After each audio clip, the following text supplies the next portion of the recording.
Bon, on commence comment alors? Tu poses ta question, moi j'enregistre et après je coupe. De toute façon. Ce qu'il faut, c'est qu'entre la question et la réponse, il n'y ait pas de coupe. Non, ce que je vais faire, je vais rapprocher ça. C'est ça qui vous... Comme ça? C'est bon? Voilà, ça va. Hein. Je m'approche un peu. Ça va au point de vue lumière? Voilà, c'est bon. Hein. Bon, je suis net. Bien, Lucien Fil, nous sommes en pleine campagne des élections municipales d'Ajaccio. Vous vous présentez à la tête d'une liste soutenue par Corsica Nazione Indipendente. Alors, entendez-vous remettre en cause la gestion municipale ou bien votre candidature revêt-elle une signification politique particulière hors des clivages souvent artificiels gauche-droite?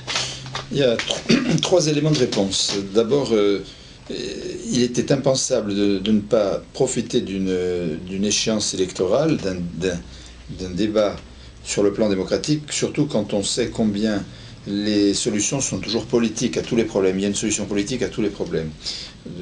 Et justement, pour profiter d'une élection municipale comme celle d'Ajaccio, en particulier, les gens s'étonnent qu'on s'attaque à une mairie en place. En fait, toutes les situations acquises en matière politique sont susceptibles d'être mises en question à l'occasion des élections. Les gens s'étonneraient effectivement qu'on se présente contre quelqu'un. On ne se présente pas contre quelqu'un, on se présente dans un débat public organisé. Pourquoi Ajaccio? Ajaccio parce que c'est la capitale de la Corse, dans lequel effectivement, plus qu'ailleurs, la fameuse notion de droite et de gauche est totalement, à mon avis, surréaliste, puisque les élus à Ajaccio ont souvent été des hommes de droite élus avec la gauche, où maintenant on peut effectivement aussi constater qu'il y a un élu de gauche qui a quand même des voix de droite. Je crois que plus qu'ailleurs ici, nous on ne se laissera pas enfermer par le fameux dilemme gauche-droite. Troisième élément important, c'est pas pour essayer justement de se situer dans le clavier politique traditionnel, mais c'est tout simplement pour, comment dirais-je, plaquer sur la réalité ajaxienne, qui est une réalité qui ne peut pas s'isoler du reste de la Corse d'ailleurs, la logique d'un combat d'idées, je dirais de tout un ensemble de cohérences qui se sont mises en place après je dirais, qui se sont réapparues il y a précisément un quart de siècle et qui font en quelque sorte le sédiment, le bloc fondamental sur lequel sont inscrites les grandes conquêtes, je dirais, des instruments politiques modernes de la Corse contemporaine. C'est-à-dire qu'on affirme effectivement qu'à un moment donné, en Corse, les solutions ne viennent pas miraculeusement de tel ou tel changement de cap politique à Paris, mais d'une cohérence de situations vécues de l'île et de l'intérieur qui remontent en quelque sorte et qui sont je dirais, des résurgences, des rémanences de ce qui fait en quelque sorte le fond sémantique, le fond idéologique de ce qui fait effectivement, je dirais, le terreau des idées fondamentales de la Corse qui se traduit par son combat depuis un certain nombre d'années. Alors, la question qui est posée, c'est de savoir si effectivement on va, si je comprends bien, si dans un combat comme celui-là, on remet en cause la gestion municipale. Oui, dans la mesure où on est en train d'assister à un débat municipal classique, c'est-à-dire qu'il y a des élections dans toutes les villes actuellement municipales, et on s'aperçoit que les combats sont quasiment les mêmes. Ils se situent sur le plan des investissements, des équipements, des parkings, de la circulation, de la pollution, des logements. La constante des élections municipales dans les villes nouvelles ou dans les villes anciennes nous entraîne quand même au-delà. Nous sommes obligés de poser le problème au-delà parce que c'est vraisemblablement pas à ce niveau-là que le problème se pose à Ajaccio. Il se pose à ce niveau-là, c'est évident. Il y a toute une série d'éléments qui sont essentiels, mais on l'a dit, on le redirait de façon importante. La ville d'Ajaccio, pour nous, c'est l'essentiel, c'est de replacer l'homme dans sa réalité charnelle, dans sa diversité, dans sa spécificité, c'est-à-dire dans une île de la Méditerranée, dans son histoire, dans sa culture, dans tout ce qu'il véhicule, dans le fait qu'il n'est pas un homme premier, mais qu'il est porté par son histoire et ceux qui sont derrière lui et ceux qui seront après lui, l'homme dans sa diversité, au centre de la cité. Or, dans le débat qui se déroule actuellement, je ne crois pas que les appareils politiques parisiens aient pris beaucoup le soin de le faire pour Ajaccio, laissant quand même effectivement ce problème. Ce n'est certainement pas aux grands partis politiques parisiens que l'on connaît, avec les alternances que nous avons connues, qu'il appartient ou qu'il est appartenu dans le passé, de définir le schéma de développement de la ville d'Ajaccio. Donc ce combat, il nous est absolument pas impossible de le prendre en main, puisqu'il est l'application, la projection à la ville d'Ajaccio d'un ensemble d'analyses, de cohérence qui sont effectivement ni plus ni moins que celles qui s'appliquent à l'ensemble de la course. Ajaccio, ville de Città Gurza, Città Viva, parce qu'on veut aussi, par ces analyses, véritablement stimuler tout ce qu'il y a de moderniste et de progressiste dans notre combat. Oui, Lucien Fiel, si l'on tient compte du fait que la démarche que vous faites pour les élections municipales d'Ajaccio joint les combats politiques généraux depuis 30 ans avec celui d'une nouvelle gestion municipale, pourriez-vous nous dire ce que représente pour vous Ajaccio dans la Corse d'aujourd'hui? Ajaccio, c'est le symbole d'une ville qui est en train de décliner progressivement, qui rentre dans la normalité, dans la banalité, qui a perdu toute sa culture méditerranéenne, son histoire. L'histoire s'efface progressivement, et Ajaccio, il serait effectivement, je dirais, extrêmement significatif, extrêmement inquiétant que le combat démocratique d'une élection municipale à Ajaccio ne se situe que sur le plan des équipements pour équipement, affichage de tel développement, 4 voies, lieu de 2 voies, etc., etc. Tous ces points, nous avons des idées précises sur tous ces points dans le cadre de cette élection. Mais le véritable enjeu, il est l'enjeu d'une ville qui conserve pour l'avenir, dans la modernité, toutes ces capacités, je dirais, de culture, ces capacités identitaires, c'est-à-dire une ville dans une île qui elle-même se bat dans le cadre justement de son originalité, de sa spécificité, de son histoire. Alors, de surcroît, Ajaccio, ville de préfecture, tombant tout doucement dans la somnolence qui était passée par les époques de la somnolence impériale, parce qu'elle n'avait pas été développée, tout d'un coup qui passe maintenant dans une espèce de prurite de développement pour le développement, peut-être parce qu'elle appartient à cette génération des villes nouvelles, dont les schémas de développement sont souvent les mêmes, d'ailleurs parce qu'ils sont, comment dirais-je, la conceptualisation de projets de développement qui sont issus de bureaux d'études, d'ingénierie, qui sont des ingénieries venues d'ailleurs. Nous, ce qu'on veut, c'est une ville qui soit centrée sur l'être humain, dans son histoire, dans son originalité, dans sa spécificité. Donc il y a forcément dans la liste Ajaccio, Città Viva, Città Gurza, la corsité, la corsitude, la spécificité, le particularisme, le patriotisme, le nationalisme, tout le monde appellera ça comme il voudra, mais tout ce qui fait effectivement le terreau de ce qui a été l'élément moteur, régénérateur de la vie publique dans l'île depuis un demi-siècle.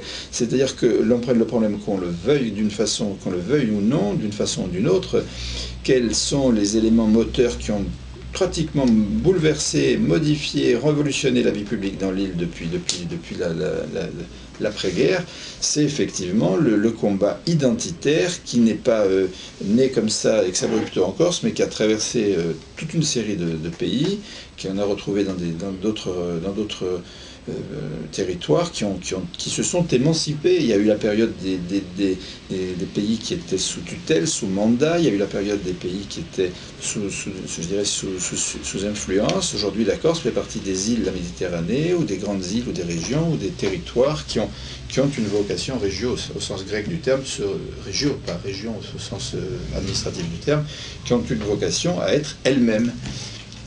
Alors, aujourd'hui, nous avons effectivement un combat sur Ajaccio qui est hautement symbolique. C'est la capitale de la Corse, certes, c'est une ville de préfecture, certes, mais c'est aussi une ville qui a envie de s'inscrire dans l'avenir, dans l'histoire. Elle n'a pas envie de régresser, dans la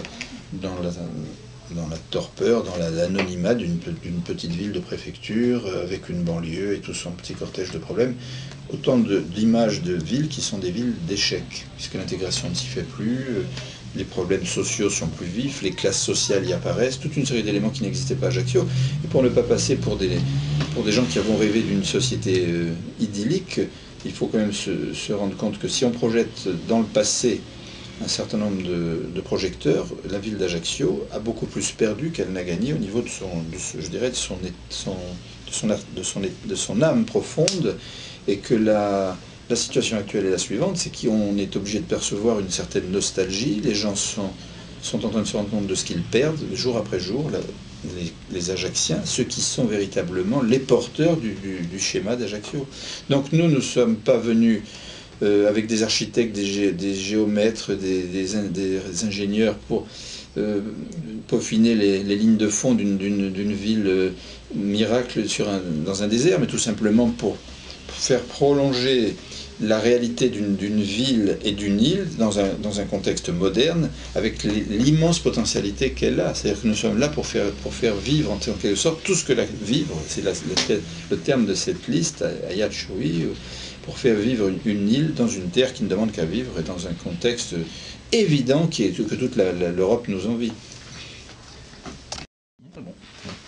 Oui, Lucien Feili, donc vous venez d'aborder le problème de la perte d'identité corse à Ajaccio comme ailleurs d'ailleurs, mais il y a un deuxième point que vous avez évoqué, c'est le problème du foncier. Alors considérez-vous que les problèmes du foncier à Ajaccio, les considérez-vous comme une cause ou bien comme une conséquence d'une situation politique, économique et sociale? Depuis la renaissance de l'éveil en quelque sorte de la cause corse, qui est quand même relativement proche, mais quand même déjà ancien aussi, puisque ça se passe il y a quand même quelques décennies, on a tout de suite vu le danger de ce qui apparaît comme une véritable boulimie immobilière. C'est-à-dire qu'en fait, il faut bien distinguer le peuple qui vit sur cette île, le peuple dans son évolution depuis la nuit des temps, et la terre qui est une terre d'exception, qui attire énormément de gens, sur lesquels on pourrait effectivement imaginer que l'afflux peut être quelque chose d'irréversible s'il n'y a pas des zones de protection. Or, actuellement, on constate depuis quelques années un véritable rush sur la Corse, rush immobilier, bloqué par des phénomènes divers, mais qui montre à l'évidence que le foncier, l'immobilier, n'est pas indifférent au dossier corse. On a longtemps pensé à Paris, effectivement, qu'on pouvait isoler le problème corse. Les gens pensaient que la Corse n'intéressait personne. En réalité, elle intéresse les promoteurs, de toute évidence. Et le foncier et l'immobilier, c'est actuellement un des aspects du dossier corse. Il ne faut pas se faire d'illusions à ce sujet. Nous, on constate actuellement que il y a eu une période où les appartements se vendaient, l'immobilier corse s'est effondré complètement il y a encore quelques années, qui a dû précéder pour des professionnels des achats. On n'a peut-être pas été avisé du nombre d'acquisitions, de mutations qui ont eu lieu à cette époque.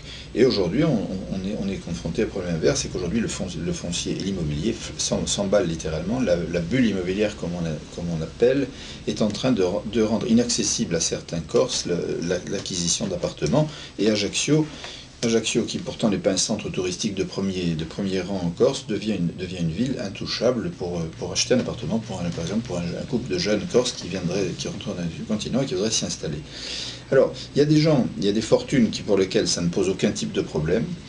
Nous constatons à Ajaccio qu'il y a beaucoup d'appartements fermés l'hiver, qui sont donc des appartements qui seront loués à la semaine ou d'une façon que nous ne maîtrisons pas pendant l'été, pendant les périodes hautes de saison. On constate actuellement que la saison peut durer maintenant 4, 5, 6 mois et que pendant 6 mois, des gens peuvent faire des opérations extrêmement intéressantes au niveau locatif à partir de Paris. L'argent n'entrant absolument pas, ou de Paris ou de n'importe où, l'argent ne pénétrant pas sur le territoire insulaire. Alors, problème numéro 1, c'est une île en plus. Le foncier et l'immobilier sont des matières extrêmement sensibles, ultra sensibles, qui sont les causes de malaise, qui peuvent entraîner effectivement des conséquences qui ensuite sont des conséquences effectivement que l'État ne prend pas en cause comme des problèmes majeurs, mais qu'il traite comme uniquement au niveau des conséquences, c'est-à-dire la répression. On en parlera d'ailleurs, si vous voulez, dans le cadre d'un autre débat. La répression, effectivement, semble être la réponse qui est donnée à cet évident problème que pose le foncier, l'accaparement du foncier et la spéculation immobilière. Alors moi je pense que Ajaccio est un peu là aussi symbolique.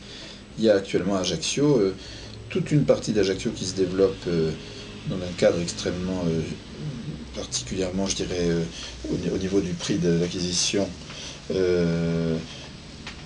inaccessible, totalement inaccessible. Il y a des achats qui se font certainement tous les jours que l'on ignore, et il y a surtout une partie de l'emprise du sol qui est accaparée, comme par exemple la base d'Asprette, la citadelle qui pourrait être utilisée d'une autre façon, toute une série d'emprises administratives au bord de mer, le temps béni des bords de mer, où nous avons effectivement vu se placer face à la mer, pied dans l'eau, un certain nombre d'administrations qui n'ont pas forcément, les gens devant y travailler, n'ont pas forcément vocation à être dans des cadres qui seraient plutôt des cadres de, je dirais, générant des richesses et contribuant au développement de la Corse, relative par exemple au tourisme, des fonctions plus, je dirais, plus propre de l'investissement que ce type de réalisation. Aujourd'hui, on est dans un problème foncier qui est devenu assez aigu, et je pense qu'Ajaccio, peut-être Ajaccio plus qu'ailleurs, doit le traiter dans le cadre d'une campagne électorale. Nous n'avons pas encore remarqué que ce problème a été traité dans le cadre de la gestion municipale actuelle, et on peut effectivement se poser une question: comment le maire d'une ville comme Ajaccio, se situant d'ailleurs à gauche, peut-il admettre qu'il se fragmente une ville avec des quartiers de luxe et des quartiers bas, et que la ville d'Ajaccio est en train tout doucement d'émigrer vers l'est de la ville, avec un Ajaccio, deux Ajaccio, trois Ajaccio, et surtout un grand Ajaccio à l'extérieur avec la Capa, et le fait que beaucoup d'Ajacciens fuient maintenant Ajaccio pour s'installer dans la Capa. Donc vous avez une ville qui perd sa colonne vertébrale au plan culturel, au plan historique et au plan foncier, une situation totalement anarchique, basée sur un sous-développement évident.